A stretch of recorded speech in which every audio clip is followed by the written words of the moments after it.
Baik, bismillah. Assalamualaikum warahmatullahi wabarakatuh. Di sini saya akan menjelaskan materi mengenai Kingdom Monera. Apa itu Kingdom Monera? Jadi, Kingdom Monera itu nama lainnya itu bakteri. Kingdom Monera ini merupakan makhluk hidup yang terdiri atas satu sel. Sesuai dengan asal kata dari bahasa Yunani, monores yang berarti tunggal, monera itu belum mempunyai membran inti sel. Dia itu memiliki nukleoid atau bagian sel yang mengandung DNA dan belum memiliki organel bermembran. Contohnya seperti mitokondria, kloroplas, dan juga badan Golgi. Nah, dinding selnya itu terbuat dari peptidoglikan yang tahan terhadap tekanan osmotik hingga 25 kali tekanan atmosfer. Anggota kingdom ini secara umum disebut dengan bakteri. Nah, organisme utama yang termasuk dalam kingdom Monera ini ada Eubacteria dan juga Archaebacteria. Nah, apa itu Eubacteria dan Archaebacteria akan kita bahas lebih dalam. Nah, di sini terdapat perbandingan karakter antara Eubacteria dan Archaebacteria. Nah, pada Eubacteria itu tidak memiliki membran inti, begitupun Archaebacteria. Tetapi pada peptidoglikan pada dinding sel Eubacteria itu ada, sedangkan Archaebacteria itu tidak ada.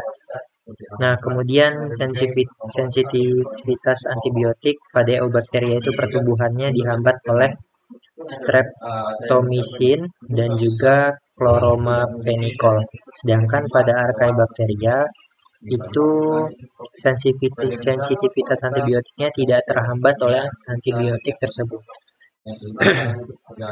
Nah, pada organisme eukariot ini tidak terhambat oleh antibiotik tersebut. Ini ada 3 perbandingan ya, teman-teman semua. Nah, kita lihat perbandingan yang lain, karakter perbandingan yang lain. Nah, pada Eubacteria ini terdapat satu macam RNA polimerase, sedangkan pada Archaebacteria terdapat beberapa macam RNA polimerase. Sedangkan pada organisme eukariotik ini terdapat juga beberapa macam RNA polimerase. Baik, kita akan menjelaskan mengenai Eubacteria. Apa itu Eubacteria? Jadi teman-teman, Eubacteria itu adalah kelompok mikroorganisme bersel satu yang diklasifikasikan pada tingkat dominan. Nah, Eubacteria, bakteri itu merupakan salah satu bentuk kehidupan pertama yang muncul dan saat ini menghuni sebagian besar habitat di bumi. Nah, bakteri itu dapat hidup di tanah, air, mata air panas yang asam, limbah radioaktif, hingga kerak bumi. Bakteri merupakan organisme bersel tunggal yang hidup bebas di mana-mana. Ukurannya itu kecil, yaitu kisaran 0,2 sampai 10 mikrometer. Nah, kita bisa lihat di sini ada gambar A, B, dan C. Gambar A ini merupakan bakteri, bentuk bakteri yang memiliki bentuk spiral. Pada gambar B ini terdapat bakteri yang berbentuk seperti batang atau kapsul, dan yang ketiga bentuknya bulat. Oke, kemudian itu masuknya ke bentuk bakteri ya teman-teman. Nah, kita akan jelaskan bentuk bakteri. Nah, bentuk bakteri itu bermacam-macam. Nah, di sini terdapat gambar 1.3 berbagai bentuk pada bakteri. Ada Coccus, Bacillus, Spirillum, Diplococcus, Diplobacillus, Streptococcus, kemudian ada Staphylococcus, Streptobacillus, dan juga Spiroset. Struktur bakteri itu mempunyai 3 komponen pada tubuhnya, yaitu dinding sel, membran plasma, dan juga sitoplasma. Dinding sel bakteri itu mengandung material yang disebut peptidoglikan. Nah, peptidoglikan itu disusun oleh rantai gula yang berikatan dengan peptida. Oke.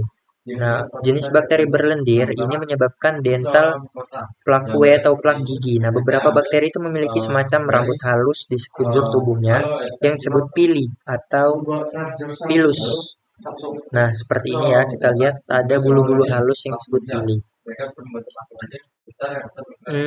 Kita lihat jumlah dan letak flagela pada bakteri itu berbeda-beda. Berdasarkan hal tersebut, bakteri dapat dibedakan menjadi 4. Ada peritik, terdapat banyak flagela di seluruh tubuh bakteri pada gambar 1.4 nih. Kemudian ada monotrik, terdapat satu flagela pada salah satu ujung bakteri.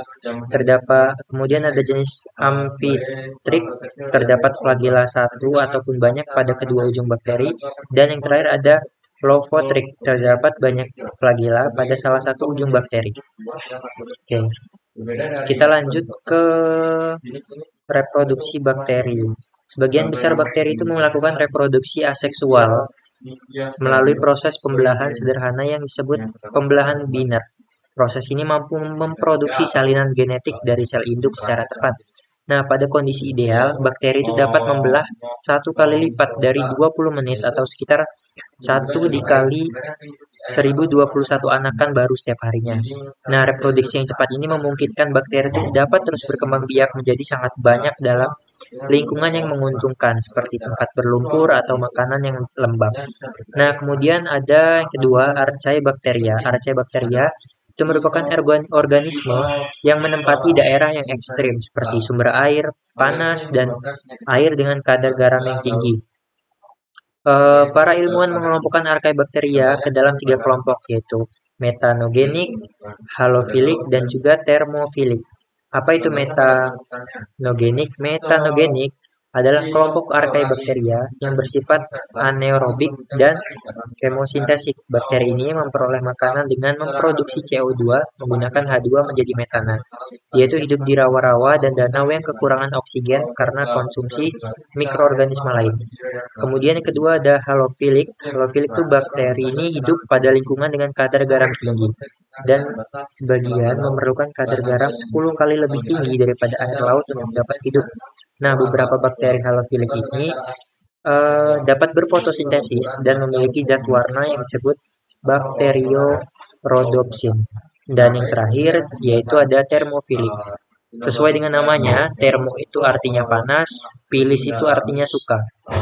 Nah, Archaeobacteria yang satu ini dia tuh hidup di tempat yang sangat panas yang bisa kira-kira suhunya itu sekitar 60 derajat hingga 80 derajat Celcius.